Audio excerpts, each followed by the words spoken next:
I'm Dr. Ankit Manglunia, first year endocrine resident from SAM Hospital, Bhubaneswar. I'm going to speak on the topic of COVID-19 and endocrinology. As we all know, COVID-19, the global pandemic, has spread across 190 countries, infected around 19 lakh people, and have claimed more than 1 lakh lives. And these numbers are going to rise substantially in weeks to come. Data from Wuhan, the epicenter of this disease, has shown that diabetes and hypertension are the major comorbidities present in almost 50% of cases of mortality group. India is regarded as diabetic capital of the world, and majority of the patients visiting the routine OPD all across India are diabetic.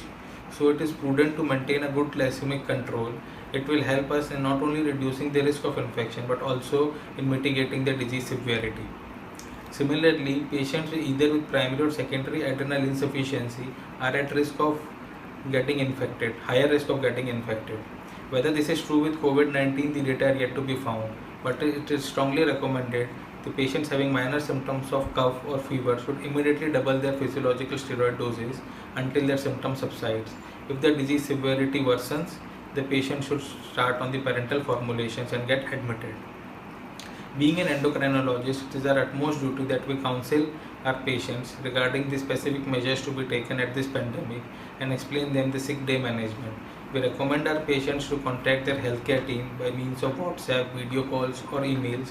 Many hospitals have also started telemedicine services so that they can treat patients being at home and give them proper care.